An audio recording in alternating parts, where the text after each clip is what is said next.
আইসিটিতে কোনটা আগে পড়বা আর কোনটা পরে পড়বা এইটা সিলেকশন কিন্তু খুবই গুরুত্বপূর্ণ। তো এই জন্য আমাদের আইসিটি সহজ অ্যানালাইসিস, যেখানে আমরা তোমাদের প্রতিটা চ্যাপ্টার যেখান থেকে বেশি আসে তার র্যাঙ্কিং করা, এবং পাশাপাশি ধরো আমরা আজকে টপিক যেগুলো আছে এই টপিকের মধ্যে কোন টপিকটা আগে পড়বো, কোনটা 5 স্টার, তারপরে আসবে হচ্ছে এর পরের টপিক কোনটা, এবং ওই টপিকের আন্ডারে আসলে আমাকে কিভাবে প্রশ্ন আসে। এবং শুধুমাত্র এইটা না, তোমাদের ওভারঅল যে কোন কোন চিত্র আঁকতে হইতে পারে এইরকম সিকিউ আনসার করার জন্য, কিংবা কোন কোন সমীকরণের বিষয়গুলো তোমার পড়তে হবে আজকে সহজে সেটা তোমাকে বুঝাই দিব। অলরেডি এইটার যে পিডিএফটা দেখো, পিডিএফটা হচ্ছে আমি কমেন্টে দিয়ে দিচ্ছি। এটা হচ্ছে আমাদের সহজ অ্যানালাইসিস সিরিজের একটা পার্ট। এই সহজ অ্যানালাইসিস তোমরা এখন না, শুধুমাত্র তোমার অ্যাডমিশনে গিয়েও আসলে এটা পাবা, এবং এটা তোমার পড়াকে কি পরিমাণ যে বুস্ট আপ করবে, এটা যখন স্টার্ট করবে তখন হচ্ছে আরো বেশি ভালোভাবে বুঝতে পারবে। তোমার কাজ হবে হচ্ছে এই টপিকগুলো ধরে ধরে তুমি হচ্ছে তোমার যে সিকিউ গুলো আছে সেটা হচ্ছে ভালোভাবে প্র্যাকটিস করার চেষ্টা করবে। এবং এটা কিভাবে তোমার সময় বাঁচাবে, তুমি হচ্ছে যখন স্টার্টই করতেছো সবচেয়ে গুরুত্বপূর্ণ জায়গা থেকে, লাইক বইয়ে যে টপিকটা আছে ওইটা থেকে স্টার্ট করতেছো না, তোমাকে এক্স্যাক্টলি বলেই দিচ্ছি যে তোমার এই টপিকটা এখান থেকে বেশি আসে, এটা আগে পড়ো, এরপরে এটা আসো, এরপরে এটা আসো। সো এইভাবে আসলে আমরা এই বিষয়গুলোকে আসলে সাজাইছি, ঠিক আছে। সো আমরা এই যে জায়গাটা আছে এটা হচ্ছে তোমাদের এইখানে মোটামুটি সবকিছু একদম ডিটেইলে বলা আছে, তোমাদের বুঝতেও খুব সুবিধা হবে যে কোন কোন জায়গায় পড়তে হবে। তো যারা হচ্ছে এই ক্লাসটা ভিডিওতে আমি বুঝাই দিব, বাট যাদের দেখার দরকার নাই তারা হচ্ছে কমেন্টে যাও, পিডিএফটা নাও, পিডিএফ নিয়ে হচ্ছে পাশে রাখো, রেখে হচ্ছে দেখে দেখে পড়ো যাচ্ছে আমার এই টপিকগুলো পড়া হচ্ছে কিনা, তাহলে ফেয়ার ইনাফ, তাহলে কোনো সমস্যা নেই। আর যারা হচ্ছে একটু ক্লাসের সাথে আগাবা তারা দেখতে পারো যে এক্স্যাক্টলি কোন টপিক পড়তে হয়, বাট খুব নেসেসারি না, আমি আগেই বলতেছি। যদি তোমার পিডিএফ পড়ার সময় কোনো একটা জায়গায় অসুবিধা ফিল করো তাইলে এই জায়গায় এসো, টাইম স্ট্যাম্প করে দিব, এখান থেকে দেখে ফেলো, ঠিক আছে। বাট আমার সাজেশন হচ্ছে যাও গিয়ে পিডিএফটা নাও, বুঝে ফেলো। আমি জাস্ট এখানে ওভারঅল তোমাদের একটা ওভারভিউ দিয়ে দিচ্ছি মেইনলি কি। দেখো অধ্যায় একে যেটা, এটা বায়োমেট্রিক্স এবং বায়ো ইনফরমেটিক্সের জায়গা থেকে অনেক বেশি আসে। তো এর মাঝখানে তোমার ডিএনএ টেস্টের কথাবার্তা বলবে, ফিঙ্গারপ্রিন্টের কথা বলবে, আইরিশ রেটিনা স্ক্যানিং। এটা আসলে কিভাবে আসে জানো, উদ্দীপকে তোমার হচ্ছে এটার ব্যবহার দিয়ে দেয় যে এটা আসলে কার কথা বলছে, ডিএনএ টেস্ট, ঠিক আছে, ডিএনএ টেস্টের কথা বলছে। তো এইভাবে তোমাকে উদ্দীপকটা আইডেন্টিফাই করে দেন আনসার করতে হয়। ফিঙ্গারপ্রিন্টের ব্যবহার সেখান থেকে আইডেন্টিফাই করে তোমাকে আনসার করতে হয়, ঠিক আছে। সো জৈবিক তথ্যের কম্পিউটেশনাল বিশ্লেষণ, আঙুলের ছাপ, চোখের আইরিশ স্ক্যান, মানে ওভারঅল হচ্ছে যে নতুন নতুন টেকনোলজিগুলো আসছে আমাদের বায়ো, মানে হচ্ছে জীবনের সাথে, দেখো প্রত্যেকটা কি জীবন না, এগুলো রিলেটেড আসছে। ওকে, সো এগুলো মেইনলি কথাবার্তা এখানে বলা হয়েছে। দেন হচ্ছে ভার্চুয়াল রিয়ালিটি, যেটা ভার্চুয়াল রিয়ালিটিতে হচ্ছে এই যে এখন বর্তমানে এই ভিআর দিয়ে কোন কোন জায়গায় ইউজ করা হচ্ছে, যে বিমান চালানো থেকে শুরু করে জটিল সার্জারি, এই সকল জায়গায় এটা ইউজ করা হচ্ছে, এটা ভিআর এর কথা বলা হচ্ছে, দূর থেকে আসলে করা হচ্ছে। ক্রায়ো সার্জারি সহজ কথা হচ্ছে যে কম তোমার হচ্ছে তাপমাত্রা যেটা থাকে, নাইট্রোজেন, তরল নাইট্রোজেন ইউজ করা হয়, দেন সেখান থেকে হচ্ছে আমাদের ট্রিটমেন্ট করা হয়। এটা হচ্ছে মেইনলি এখানে কথা। এরপরে 3 স্টার, এরপরে যেটা আসলে 4th topic genetic engineering case. Genetic engineering এমনিও তোমরা বায়োলজিতে পড়ছো, বা যারা হচ্ছে আর্টস বা কমার্সের তোমরা হচ্ছে ইউজুয়ালি এখানে পড়ছো। জেনেটিক ইঞ্জিনিয়ারিং জিনিসটা হচ্ছে কি চেঞ্জ করা হয় জিনের, এর মাধ্যমে অনেক উন্নত জাত আসলে তৈরি করা হয়, এরকম কিছু কথাবার্তা।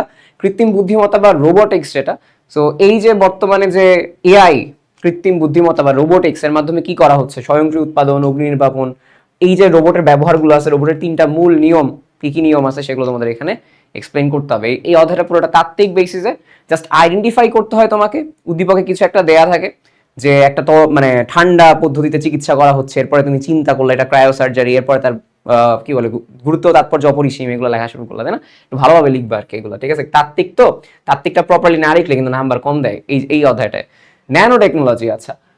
সো এই টেরাবাইট হার্ড ডিস্ক তৈরি করা, মজবুত উপাদান, খাদ্য সংরক্ষণেও যে তোমার প্যাকেজিং শিল্পে ন্যানো পার্টিকেলের হচ্ছে ভূমিকা আছে সেগুলো নিয়ে। আর ফাইনাল হচ্ছে বিশ্বগ্রামের উপাদান সমূহ বা সাইবার নিরাপত্তা, যেটা স্মার্ট হোম কি, ই লার্নিং কি, আউটসোর্সিং বা ফ্রিল্যান্সিং কি, ভিডিও কনফারেন্সিং, ঠিক আছে, বা প্লেগারিজম যদি আমরা বলা হয় যে অন্যের লেখা চুরি করা দেওয়া হয়েছে আর কি, নিজের নামে চালানো, এরকম আর কি কথাগুলো। আচ্ছা, সো চিত্রের ক্ষেত্রে যদি আমাকে বলা হয় হেলমেট, গ্লাভস, স্যুট চাইলে দেয়া যায় ভার্চুয়াল রিয়েলিটি কৃত্রিম পরিবেশের সিমুলেশনের মাঝখানে। যদি কেউ মনে হয় যে ভাই একটু তাত্ত্বিক, আমার হাতে সময় আছে, আমি এই চিত্র আঁকতে চাই, কারণ এখানে তুমি কি চিত্র দিবা, আর বাদ বাকিগুলো দেখবা কিছু না কিছু ম্যাথমেটিক্যাল থাকে, কিছু না কিছু জিনিসগুলো দেওয়া থাকে, এইটা নেসেসারি না। আর জেনেটিক ইঞ্জিনিয়ারিং রিকম্বিনেন্ট ডিএনএ তৈরির ধাপসমূহ যেটা থাকে, কিছু কিছু বই এটা দেয়া আছে ধাপসমূহ। সো যদি পারো দিবা, নাহলে দিবা না, এইটা এই অধ্যায় আসলে নেসেসারি না, যদি মন চায় টাইম আছে তখন দিবা আর কি, এটা হচ্ছে মেইন কথা। আচ্ছা, একদম দেখো অধ্যায় 2-এ কিছু কিছু টপিক একদম মানে মাস্ট আসে, এটা তোমার হচ্ছে এমসিকিউতে আসে। এটা হচ্ছে টপোলজি, যেটা টপোলজির মুদ্রা কথা হচ্ছে তোমার টপোলজি একটা চিত্র দিয়ে দিবে, টপোলজি আইডেন্টিফাই করো বা টপোলজির বৈশিষ্ট্য থেকে আইডেন্টিফাই করো, দেন এইটার মধ্যে কোন টপোলজিটা ভালো, এই হচ্ছে কথা। স্টার, বাস, রিং, মেশ, হাইব্রিড টপোলজি, সুবিধা কোনটা, অসুবিধা কোনটা, মানে একটা নষ্ট হলে অন্যগুলো থাকবে কিনা, এরকম টপোলজি নিয়ে সহজ কথাবার্তা হচ্ছে মেইনলি আসে। 2 নম্বর টারবিহীনের ক্ষেত্রে আমরা বলি ওয়াইফাই, ওয়াইম্যাক্স, এদের বৈশিষ্ট্য কি, মানে ওভারঅল একটা ডিফারেন্স আর কি, মেইনলি একটা পার্থক্য যদি তুমি পড়তে পারো ওয়াইফাই, ওয়াইম্যাক্স এর মধ্যে, এটা আসলে সেকেন্ড টপিক যেটা। কেবল ভিত্তিক যোগাযোগ কোএক্সিয়াল যে থাকে, টুইস্টেড পেয়ার, তারপরে তোমার অপটিক ফাইবার যেমন বলা হয়েছে, ফাইবার অপটিক যে কেবলগুলো আছে সেগুলো নিয়ে একটু মেইনলি কথাবার্তা বলা হয়। এটা চিত্রটা তুমি আঁকতে পারলে ভালো, কোর ক্ল্যাডের অংশ থাকে। ডেটা ট্রান্সমিশন যদি বলা হয় অ্যাসিনক্রোনাস, সিনক্রোনাস, এরা আসলে কি? তো এইটার মধ্যেও যে ডিফারেন্সেস গুলো থাকে সেটা এইগুলো মেইনলি বলা হয়েছে, ঠিক আছে। সো গাণিতিক সূত্রের সাহায্যেও যে কার দক্ষতা বেশি কার দক্ষতা কম, সিনক্রোনাস এসিনক্রোনাসের মাধ্যমে। মোবাইল প্রজন্মের কথা বলা হয় দ্বিতীয়, মানে second generation, third generation, fourth generation, fifth generation, এই যে তোমাদের মোবাইল জেনারেশনগুলো আছে এগুলো নিয়ে কথাবার্তা বলা হয়েছে কিভাবে আসছে। ডেটা ট্রান্সমিশন ক্ষেত্রে simplex, half duplex, full duplex, এগুলোর মধ্যে একটা বৈসাদৃশ্য তুলনা, এটা আসলে মেইনলি আসে। নেটওয়ার্কিং ডিভাইস যেটা, এগুলো কিন্তু পরের আমি বলি, এগুলো কিন্তু একটা কি আসতেছে, ইম্পর্টেন্স কমতেছে, আস্তে আস্তে ইম্পর্টেন্স কমতেছে এরকম আর কি। নেটওয়ার্কিং ডিভাইসের ক্ষেত্রে হচ্ছে নেটওয়ার্ক ট্রাফিক কমানো, ম্যাক অ্যাড্রেসের ভিত্তিতে কাজ করার ক্ষেত্রে সুইচের শ্রেষ্ঠত্ব বনাম হাবে ডেটা ব্রডকাস্টের যে সীমাবদ্ধতা সেটা। আর ক্লাউড কম্পিউটিং যেটা বলা হচ্ছে, ক্লাউড কম্পিউটিং এর ক্ষেত্রে হচ্ছে কি কি আসলে আমরা দেখতে পাই, সুবিধা কি অসুবিধা কি, মানে সব জায়গায় আসলে সুবিধা অসুবিধার পার্টি কিভাবে কাজ করে, এটার কাভারেজ কেমন, এরকম কিছু কথাবার্তা বলা হয়, ঠিক আছে। স্টোরেজ কাভারেজ, এই ক্লাউড কম্পিউটিং কথা। এখন চিত্র যদি আঁকতে চাও এখানে ফাইবার অপটিক কেবলের 3টা স্তর যদি আঁকতে পারো সেটা ভালো। মডেমের মডুলেশন, ডিমডুলেশন আছে এখানে, আর বিভিন্ন নেটওয়ার্ক টপোলজি, যে টপোলজি যেহেতু বেশি আসে, স্টার, বাস, মেশ, এগুলো একটা আইগা দিলে পেজটা বড় হয়ে যায়, দেখতে ভালো লাগে, টিচাররা ফুল মার্কস দেয় আসলে। আচ্ছা, সো গুরুত্বপূর্ণ শূন্য এই যে এসিনক্রোনাসের দক্ষতা আর সিনক্রোনাসের দক্ষতা, এই যে তুলনার কথা বলছিলাম, এগুলো সূত্রগুলো মেইনলি তোমাদের এখানে আসে। আমি এখানে লিখে দিছি অলরেডি। অধ্যায় 3 যেটা ভাই, অধ্যায় 3টা হচ্ছে সবচেয়ে গুরুত্বপূর্ণ, বেশি আসলে সিকিউ আসে এখান থেকে। সো এটা হচ্ছে তোমার সবচেয়ে গুরুত্বপূর্ণ হচ্ছে 2 এর কমপ্লিমেন্ট, যেটা 2 এর পরিপূরক আর সংখ্যা পদ্ধতির রূপান্তর, দুইটা হচ্ছে সবচেয়ে বেশি আসে গ ঘ মিলায় আর কি, বুঝছো। সংখ্যা পদ্ধতি মানে হচ্ছে তোমার এটা বাইনারি থেকে অক্টাল, বা হচ্ছে বাইনারি থেকে তোমার হচ্ছে ডেসিমাল, এগুলো কনভার্ট করতে বলতে পারে। আর 2 এর পরিমাপ 2's কমপ্লিমেন্ট আসলে বের করতে বলে তোমাকে, এই হচ্ছে ওভারঅল এখানে কথা। সেকেন্ড হচ্ছে সার্বজনীন গেটের সাহায্যে লজিক ফাংশন এবং গেট বাস্তবায়ন, এগুলো ফিজিক্সে যেরকম আসলে থাকে, বা আমাদের হচ্ছে যে গেট থাকে না, ওই গেটগুলো হচ্ছে দেওয়া। এবং এখানে একটা কথা আছে যে সার্বজনীন গেট যেগুলো আছে ওর মাধ্যমে তোমার হচ্ছে অ্যান্ড অর নট, সার্বজনীন গেট যেগুলো আছে ওর মাধ্যমে অ্যান্ড অর নট গুলো বাস্তবায়ন করতে বলে। সো ওইগুলো তোমাদের হচ্ছে এখানে, মানে এটা শিখে যাবে একদম কমন কয়েকটা জিনিস। আর তারপরে বিভিন্ন ধরনের তোমার এখানে ইকুয়েশন দিবে, ওই ইকুয়েশনগুলো গেটের সাহায্যে করা, এইটা requires a lot of practice. প্রচুর প্র্যাকটিস করলে এটা অনেক ভালো পারবা, এটা এমন একটা জিনিস, ঠিক আছে। এটা আনসার করতে চাইলে প্র্যাকটিস ভালো মতো করতে হবে। মোটামুটি তুমি যদি এতটুকু এনশিওর করতে পারো, মোটামুটি ভ্যারিয়েবলগুলো প্র্যাকটিস করতে পারো, 20টা প্র্যাকটিস করার পরে দেখো পারতেছো আর কি, বুঝে বুঝে যদি করো।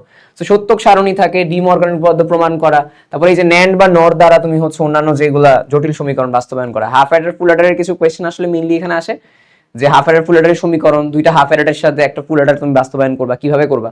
এনকোডার ডিকোডারের কথা বলা হয়েছে, 3 থেকে 8 লাইনের ডিকোডার, সত্যক সারণী, এগুলো বের করা। বিসিডি কোড কি আর কোড যেটা, সেই কোডের ধারণা নিয়ে টুকটাক কথাবার্তা বলা হয়েছে। আর রেজিস্টার কাউন্টার, 4 বিট ট্রিপল কাউন্টারের কার্যপদ্ধতি, ফ্লিপ ফ্লপ বিন্যাস, এগুলো আসলে খুব বেয়ারলি আসে, লাস্টের যে 2টা আছে, বাট ওভারঅল প্রথম 2টাই আসে বেশি। সংখ্যা পদ্ধতি রূপান্তর, 2's কমপ্লিমেন্ট, আর হচ্ছে তোমার সত্যক সারণী, আর ওদিক থেকে হচ্ছে বিভিন্ন ল দিয়ে, ডি মর্গানের ল দিয়ে বিভিন্ন ধরনের সরল সমীকরণ সমাধান করা, এগুলো বেশি আসে এই অধ্যায় থেকে। দুইটা সিকিউ পাওয়ার চান্স ম্যাক্সিমাম, ওর মধ্যে দেখা যাবে যে এইগুলা কিছু একটা দিয়ে দিবে, ক খয় দিয়ে দিবে। গুরুত্বপূর্ণ চিত্র যেটা এখানে আমরা বলছি যে এটা তোমরা জানো 3 থেকে 8 লাইনের ডিকোডার ব্লক যেটা থাকবে, সেটা 2টা হাফ অ্যাডার এবং একটা অরের সমন্বয়ে ফুল অ্যাডার কিভাবে তুমি বাস্তবায়ন করবে, লজিক গেট যেগুলো থাকবে এটা একটা চিত্রের মধ্যেই পড়ে। আর এই যে গুরুত্বপূর্ণ ডি মর্গানের সূত্র, এক্সর গেট, ফুল অ্যাডারের যোগফল, বা হচ্ছে ফুল অ্যাডারের ক্যারি আউট যদি বলা হয়, সেটা ক্যারি কিন্তু আউট হচ্ছে নিচের দিকে, বুঝছো, ক্যারি আউট এইভাবে। সো এবার আসা হচ্ছে অধ্যায় 4 এর ক্ষেত্রে ওয়েব ডিজাইন এবং হচ্ছে এইচটিএমএল এর কেসে। ভাই এই এইচটিএমএল এর একটা জিনিস সবচেয়ে বেশি আছে, টেবিল। একটা টেবিল দিবে, বলবে এটার কোড করো, টেবিল ডেটা, তারপর তোমার হচ্ছে table header, table row, call span, attribute, ঠিক আছে, টিআর, ইউএল, ওএল, এগুলো দিয়ে মেইনলি কাজ করে। তো টেবিলটা আগে হচ্ছে রো স্প্যান, কল স্প্যান, অ্যাট্রিবিউটের সাথে ব্যবহার করে জটিল টেবিলটা ডিজাইন করে। এই রো স্প্যান, কল স্প্যান দিয়ে কিন্তু কতটুকু ফাঁকা রয়ে গেছে, যে আমি কয়টা ফাঁকা দিছি ওইগুলো দিয়ে কিন্তু বোঝা যায়। এখানে যদি আমরা বলি এখানে কিন্তু 2 আছে, ঠিক আছে, রো স্প্যানের কথা। লিস্ট ছবি সংযোজনের আমি কি কি ট্যাগ ইউজ করতেছি, এ রেফ, বা হচ্ছে তোমার উইডথ, হাইট কিভাবে ইউজ করতেছি, ওয়েবসাইট কাঠামো, স্ট্যাটিক ডায়নামিক ওয়েবসাইট। সো এই দুইটা হচ্ছে সবার আগে আসে ভাই, লিস্ট ছবি, টেবিল ট্যাগ সবচেয়ে বেশি। এরপরে হচ্ছে তোমার স্ট্যাটিক ডায়নামিক ওয়েবসাইট কি কি, মানে কি কি আসলে ইউজ করা হচ্ছে, কোন কোন আমরা ভাষা ইউজ করতেছি। এখানে হেডিং ফরম্যাটিং ট্যাগ যেটা H1, মানে এগুলো আসলে কি, আই, ইউ, সাব, সুব, এগুলো বেশি এমসিকিউতেও আসে, এবং এখানে তোমার হচ্ছে টুকটাক দেয় আর কি, ইউজ করতে দেয় আর কি। ওয়েবসাইট হোস্টিং, পাবলিশিং, কিভাবে হোস্টিং করবে, পাবলিশিং করবে, এসইও করবা কিভাবে, এইগুলো তাত্ত্বিক কথাবার্তা। বাট ওভারঅল তোমাকে আসলে প্রথমে এটাই করতে হবে, ঠিক আছে। গুরুত্বপূর্ণ চিত্র হচ্ছে হায়ারার্কিক্যাল, ঠিক আছে, মেইনলি হায়ারার্কিক্যাল, ঠিক আছে, এটা উচ্চারণ তাড়াতাড়ি করতে গেলে ঝামেলা হয়। লিনিয়ার ওয়েবসাইট সংগঠনের হচ্ছে ব্লক স্ট্রাকচার করা। আর এইচটিএমএল মৌলিক এবং হচ্ছে লেআউট কাঠামোর যে ব্লক চিত্র আছে সেটা হচ্ছে মোটামুটি করা। হায়ারার্কিক্যাল মানে হচ্ছে কোনটা, যে তোমার এক্স্যাক্টলি যে লিস্টিং গুলো থাকে সেটা কিভাবে আসলে একটার পর একটা যায় ভিতরে ওয়েবসাইটের মধ্যে, একটার পর একটা যায়, ওটা হচ্ছে মেইনলি বলা হয় হায়ারার্কি, সহজ কথা হচ্ছে এটা। আচ্ছা, এবার হচ্ছে গুরুত্বপূর্ণ সূত্র যেটা হাইপার লিঙ্কের ক্ষেত্রে যেটা বললাম যে এরএফ যখন তুমি ইউজ করতেছো সেটা ইউজ মানে এটা আসলে যখন এটার উপর ক্লিক করলে তখন তুমি কোথায় যাবে এরকম কথাবার্তা, এবং সেটা উইডথ কিরকম হবে, টেবিল বর্ডারের স্পেসিং এর ক্ষেত্রে টেবিল বর্ডার কেমন হবে, কোল স্প্যান কেমন হবে, রো স্প্যান কেমন হবে, এগুলো আসলে মেইনলি তোমাদের কাছে ওভারঅল বলা হয়। ঠিক আছে, আমি আসলে খুব ফাস্ট এখানে তোমাদের বুঝাই দিচ্ছি। এবার হচ্ছে অধ্যায় 5 প্রোগ্রামিং ভাষার ক্ষেত্রে অনেক কিছু আসলে আছে। মেইনলি তোমার লুপ যেটা আছে, ওয়াইল লুপের ইউজেসটা বেশি দেখতে হয় এখানে তোমাকে। এখানে যেটা আসলে সমান্তর ধারা সমষ্টি নির্ণয়ের লুপ প্রোগ্রামটা অনেক বেশি আসে। তো সমান্তর ধারা এটা হইতে পারে, বা কোনো একটা বর্গের ধারা, মানে একটা ধারা দিয়ে দিবে তোমাকে যে এটার পরে এটা, এটার পরে এটা, কারণ তুমি এটা সমষ্টি করবে, এই জন্য তুমি কোনটা লাগবে, এই জন্য তোমাদের এই ম্যাথের আইডিয়াটা হইতে হবে। ছোটবেলায় আমরা এইটে প্যাটার্ন করছিলাম, ওই প্যাটার্নের জিনিসটাই হচ্ছে এটা চলে আসবে। কিংবা টেনে আমরা হচ্ছে সমান্তর ধারা পড়ছিলাম, ওইটাই এখানে চলে আসবে। ওইটা সূত্রই জাস্ট তুমি এখানে কোডের মধ্যে বসাবা, তাইলেই কাজ হয়ে যাবে। ঠিক আছে, অ্যালগোরিদম কি, ফ্লো চার্ট কি, ফর ওয়াইল ডু ওয়াইল, এগুলো মিলিয়ে অ্যালগোরিদমটা কিভাবে কাজ করবে, অ্যালগোরিদমের ধাপগুলো লেখা, বা ফ্লো চার্ট কিভাবে একটার পর ওইটা যাবে, ডানে যাবে না বামে যাবে, কোন দিক থেকে কোনটা ঘুরবে, এই জিনিসগুলো প্র্যাকটিসের বিষয়। ফার্স্ট প্র্যাকটিস ওই যে তোমাদের ওই গেট ছিল, আর 2 নাম্বার হচ্ছে এটা কন্ডিশনাল স্টেটমেন্ট, এবং হচ্ছে আমাদের ইফ এলস বা হচ্ছে এলস ইফ, যেগুলো তোমার ল্যাডার গুলো থাকে সেগুলো ব্যবহার করা। লিপ ইয়ারের ক্ষেত্রে যে কোন বছর লিপ ইয়ার হবে, ফারেনহাইট থেকে মানে কনভার্সন যেগুলো থাকে ম্যাথমেটিক্যাল, যে ফারেনহাইট আছে সেটাকে আমি সেলসিয়াসে কনভার্ট করবো, সেই এরকম কিছু কথাবার্তা থাকে। বা তোমার ধর ত্রিভুজের ক্ষেত্রফল বের করতে বলতে পারে, এরকম কিছু প্রোগ্রাম আসলে তোমাকে রান করতে হয়। একদমই টিপিক্যাল গুলো আগে করতে হবে, যেন ওইগুলো আসলে আবার তুমি পারতে পারো। একটু করতে থাকলে একদম মোটামুটি বেসিক থেকে স্টার্ট করবে, সহজ থেকে স্টার্ট করবে, তাহলে তুমি একবার সহজে করতে পারছো। বাট এগুলা পুরোটা হচ্ছে তোমার প্র্যাকটিস বেসড। অধ্যায় 3 এবং 5 পুরোটা প্র্যাকটিস বেসড, অধ্যায় 4ও প্র্যাকটিস বেসড, বাট কম্পারেটিভলি কম প্র্যাকটিস লাগে। 3 আর 5 বেশি লাগে, 3 সবচেয়ে বেশি, এরপরে 5, বা যাদের 5 একটু সমস্যা 5 বেশি, তারপরে 3। অলমোস্ট সিমিলার কোয়ালিটির আর কি। অ্যালগরিদম ফ্লো চার্টের কথাবার্তা বললাম, যে প্রতীকসমূহ কিভাবে ইউজ করে। তারপরে গসাগু লসাগু নির্ণয় প্রবাহ চিত্রটা অনেক বেশি আসে, গসাগু লসাগু প্রবাহ চিত্র অনেক বেশি আসে। এবার হচ্ছে একমাত্রিক আকারের কথা বলা হয়েছে, একমাত্রিক অ্যারের সাথে 10টা সংখ্যার মধ্যে বড় সংখ্যা নির্ণয় কোড, দ্বিমাত্রিক যেই অ্যারে থাকবে, ঠিক আছে, সেগুলো হচ্ছে তোমাকে বের করতে হয় আর কি, declaration.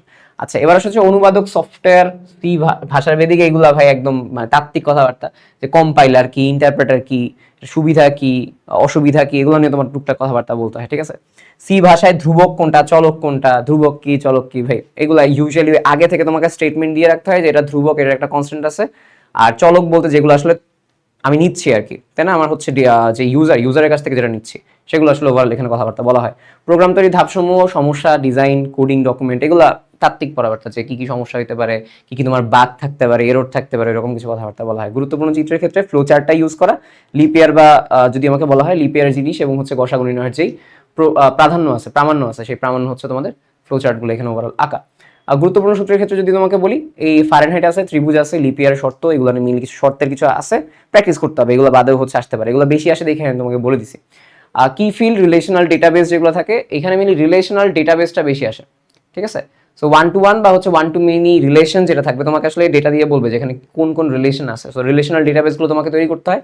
SQL command, sorting, descending ascending যে সর্টিংগুলো আছে, সেগুলো কিভাবে তুমি টেবিল তৈরি করবা, সেগুলো আর কি বলা হয়।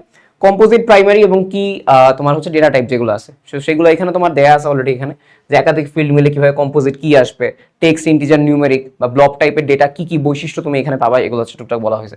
ইন্ডেক্সিং, ডেটাবেসের সুবিধা আছে, ইন্ডেক্সিং করলে কিভাবে তোমার সুবিধা হয়, কিভাবে তোমার খুঁজে পাইতে সুবিধা হয় এতগুলো ডেটার মাঝখানে, এগুলো তোমাদের একটু তাত্ত্বিক পড়ালেখা। এই অধ্যায়টা থেকে প্রশ্ন সবচেয়ে কম আসে, অধ্যায় 6 যেটা, ঠিক আছে। সো এটা থেকে প্রশ্ন কম আসার একটা কারণ হচ্ছে, আরেকটা কারণ আছে, 19 সালের পরে এখান থেকে প্রশ্ন আসে নাই আর, বাট আসলে ওই 2-3টা টপিক থেকে ওভারঅল এখানে আমাদের কাছে বলা হয়েছে। ঠিক আছে, সো এই সমীকরণের কথা বলা হয়েছে, যে সর্টিং, কোয়ারিং বা হচ্ছে তোমার কলাম সংযোজন কিভাবে তুমি করবা, এর একটা কলাম কেমনে অ্যাড করবা তুমি এখানে। সো এগুলো জাস্ট ভাষাগত, বুঝছো, এইগুলো কম্পারেটিভলি ইজিয়ার, এই অধ্যায়টা কম্পারেটিভলি ইজিয়ার। ঠিক আছে, সো এইগুলো এখানে বলা হয়েছে। আর আমি একটু তোমাকে বলে রাখি যে প্রশ্নগুলো আসার সম্ভাবনা সবচেয়ে বেশি অধ্যায় 3-এ, যেটা একটা হচ্ছে তোমার 2-এর যে পরিপূরকটা আছে, 2-এর পরিপূরক পদ্ধতি যেটা বললাম, যে টুস কমপ্লিমেন্ট, এটার মাধ্যমে কিভাবে দুইটা বই বা পণ্যের দামের ব্যবধান নির্ণয় করবা। সার্বজনীন গেটের সাহায্যে অন্যান্য যে কোনো সরলীকৃত সমীকরণ বাস্তবায়ন করা, মানে ন্যান্ড নট দিয়ে পুরোটা হচ্ছে বাস্তবায়ন করা। সমান্তর ধারার সমষ্টি নির্ণয়ের জন্য যে তোমার থাকবে অ্যালগরিদম ফ্লো চার্ট, এটা আসলে এগুলো আসার সম্ভাবনা হচ্ছে বেশি। আর এই যে বললাম রো স্প্যান, কল স্প্যান দিয়ে এইচটিএমএল একটা টেবিল তাকে কোড করতে হবে। আর হচ্ছে নেটওয়ার্ক থেকে টপোলজি যেটা থাকে, টপোলজি রূপান্তর বেশি আসতে পারে। সো দেখা যাবে কি, যে তোমাদের এই যে আমি এই কয়টা বললাম না, এই কয়টার মধ্যে দেখবে 2-3টার মতো তুমি এই জায়গা থেকে সিকিউ চলে আসছে, কারণ এগুলো ওভারঅল রিপিট করবে, এই জিনিসটা হচ্ছে এরকম। ঠিক আছে, আই হোপ আমি তোমাদের বুঝাইতে পারছি। এখন মেইন যে কথাটা, মেইন কথা হচ্ছে যে তোমরা পড়ো। আমি জাস্ট এখানে ওভারঅল তোমাদের দেখাই দিছি যে কি কি আসলে তোমাকে কোন কোন জায়গায় পড়তে হবে, ঠিক আছে? সে হচ্ছে মেইনলি কথা। বাট 3 আর 5 মিস দিও না যদি কারো হয়। অনেকে 2 মিস মানে স্কিপ করবা, বাট 2 এর ক্ষেত্রে জ্ঞানমূলক অনুধাবন পড়ে যাও, কেননা জ্ঞানমূলক অনুধাবন 2 এর অনেক কিছু ঢুকায় দেয় ইয়ার মাঝখানে, অন্যান্য অধ্যায়ের মাঝখানে। এটা একটা জিনিস হচ্ছে তোমার হচ্ছে মিক্স করে। সো আই হোপ আমি তোমাদের বুঝাতে পারছি। পড়ো এখন ভালোভাবে, দেখা হবে তোমাদেরকে আগামীকাল। আমি জ্ঞানমূলক অনুধাবন দিয়ে দিব আর কি, আইসিটির ক্ষেত্রে সন্ধ্যা বা রাতের মধ্যে তোমাদের জ্ঞানমূলক অনুধাবন দিয়ে দিব। তোমরা জাস্ট এখন থেকে মেইনলি সিকিউর পার্টটা পড়ো বা ফিজিক্স পড়ো, যেটাই পড়ো। আর এরপরে হচ্ছে তোমরা জ্ঞানমূলক অনুধাবনটা পড়বা, এক্সামের আগের দিন রাতে পড়তে পারো বা গ্যাপে গ্যাপে পড়তে পারো। এই জন্য আমি আগামীকাল দিয়ে দিব, ঠিক আছে? টাটা, আল্লাহ হাফেজ।